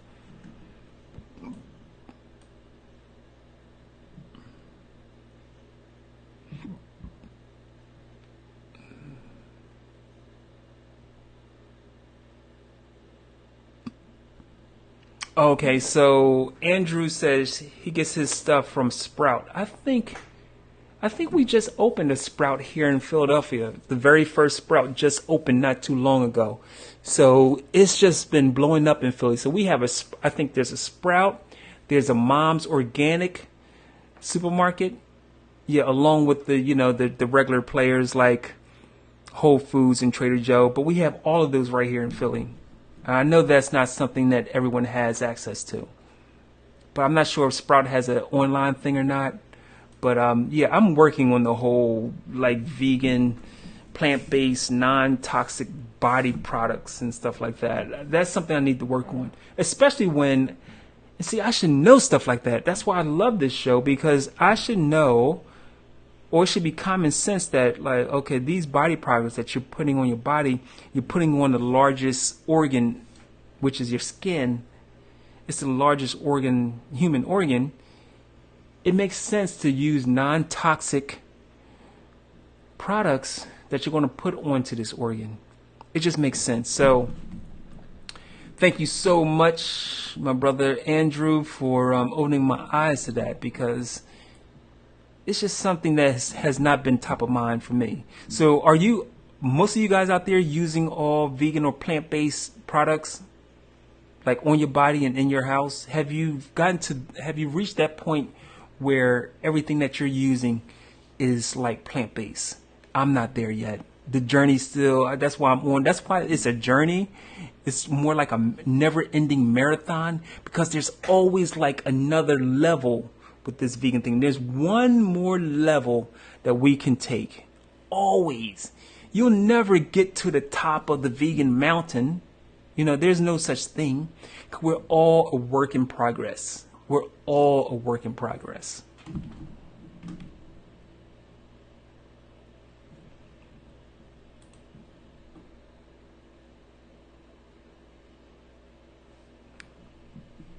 Okay, let me see. Read some more of these comments. You guys are just dropping all kinds of knowledge. I really appreciate you guys. Let me see what we have here. It says, friend me on Facebook. Yes, make sure, hey guys, make sure everyone friends each other. Let's get some new friends, accept new friends. Oh, guys, also, if you're on Instagram, I'm on Instagram. You can follow me at Urban Black Vegan on Instagram. Make sure if you follow me, I'll follow you, and vice versa. So make sure like you listening, because a lot of people can't watch this evening, time zones and whatnot. So make sure that you're like listing your, if you don't mind having new like vegan friends, make sure you're listing your like your Instagram accounts. Oh, I'm sorry.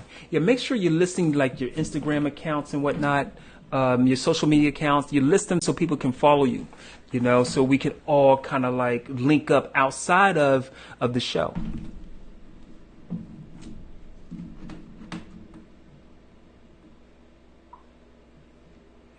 Yes, David, I agree. The coconut oil, I don't consume like internally coconut oil, but as far as the skin is concerned, yes, absolutely.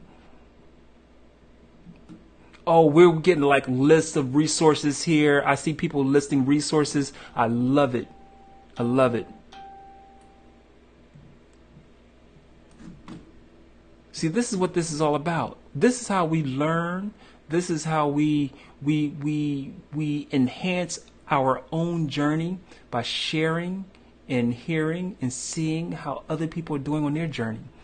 Like some of these places I've never heard. I think, let me see here.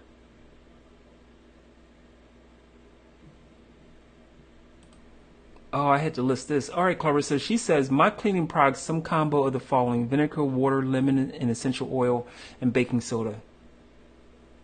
Wow, I can do that. Because that's kind of stuff that I already have in the house. Well, the essential oil, I had to pick that up, but that's pretty easy. Yeah, thank you so much for sharing. And guys, make sure you're reading these comments because there's like all kinds of nuggets of like information that people are dropping as far as their own experiences. Like Clarissa with her, this is what she uses to make her own cleaning products.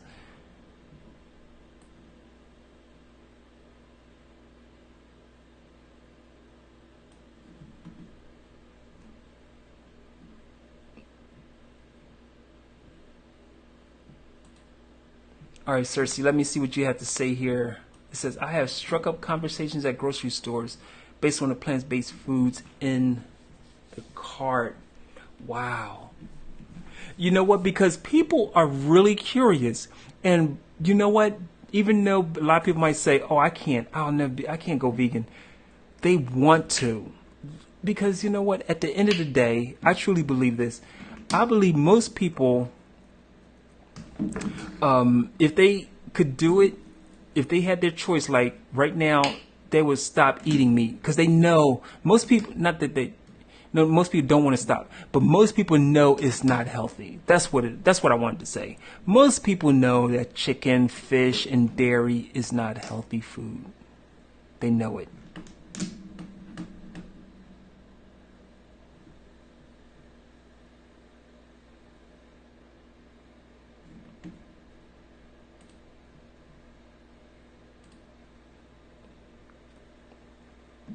I love the fact that you're helping, you're answering each other questions. That's great. Clarissa says, yes, David, make sure it's from the grocery stores. Some beauty supply stores have coconut oil, but it's often cut with other products that they don't have to list because it's considered a beauty product.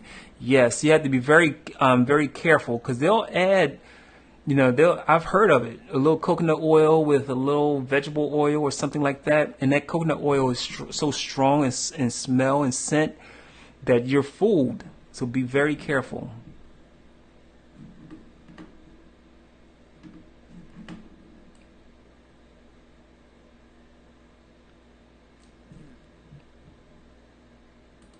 All right, so Rainbow Queen says bombed aesthetics. They are black owned and they have vegan skincare. Oh wow. Okay, Rainbow Queen. Now is that where we can find them at? That bombed aesthetics?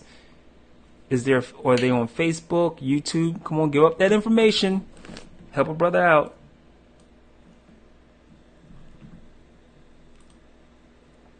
Okay, Cersei, she says makeup, a whole nother world, working on transitioning everything. Now that's an area that I have no knowledge in. Now I do know, as far as knowledge, like I can't make any recommendations. I do know the fact that a lot of makeup companies test on animals. I just recently saw that the dollar store has a whole line of makeup now. The Dollar Tree, there's a Dollar Tree. I didn't even look at it. I know nothing about it. Wouldn't it be amazing if the Dollar Tree has vegan makeup? I gotta check into that. That would be amazing. That would be an amazing find.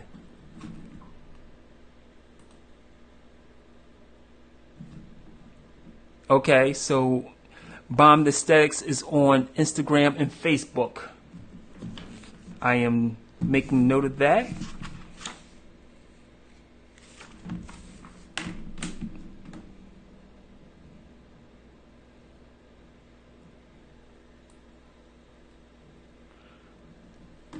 You guys are the best. You guys are the best. Okay, it's about 9:36. I'm going to see if we have any more comments. I'll answer those comments. Yes, Dollar Tree is tricky. That Dollar Tree is tricky. And you can find some vegan products, but they will usually all have oil in it or high salt content. Now, the Dollar Tree I go to has like a frozen food section. And I do buy like my frozen blueberries, I know they're not organic, I know. Frozen blueberries and strawberries. And then they have like a mix of when I don't feel like cutting up onions and green peppers. They have like a little mix of that and some frozen veggies. It's just really simple just to take those, throw that on the pan and just whip it up. So I do like Dollar Tree for those things. So, all right, guys, it is 9:37 here in Philly. I am about to thank you guys for joining me this evening. I'm amazed by all the information that's been listed. Guys, make sure you take the time just to skim through the comments. There's some knowledge dropped by people like Tracy, Claresta, Rainbow Queen, Cersei, David, who else that we have here? Andrew has dropped some amazing information. There's like tons of information that's been dropped. I can't forget my my meditating friend, my breath coach from Chicago, Tracy Cox. Guys, make sure that you join my Facebook group, which is Vegans Who Meditate. It's on Facebook. Just click the join button. Tracy will get you in there, or I will get you in there. Most likely Tracy. She is extremely active. She does lives in there, the whole 9 yards. So make sure you join that. Follow me on Facebook. Hopefully you follow me on Facebook, Urban Black Vegan. Follow me on Instagram and Twitter and YouTube, Urban Black Vegan. So I'm going to sign off until I'm going to check and see if there's any more questions, and then I'm going to sign off. Oh, David, go to Vegans Who Meditate. You should be able to find it, Vegans Who Meditate. And if not, if you can, then just send me, like, go to my page, Urban Black Vegan, and then if you send me a note like, hey, Josh, I will then get you in either way. Or you got to friend me or something like that. But let's just stay in touch, and I'll get you in. Oh, hey, Allison, how are you? I'm not sure if you're just joining me, but I'm about to sign off. I will have to see all you guys next week. Make sure that you join my group, Vegans Who Meditate. I'll get you in. If you have a problem, contact me directly, DM me on my Facebook page, Urban Black Vegan. So until then, take care, be healthy, activate your activism, and I'll see you next week. Peace.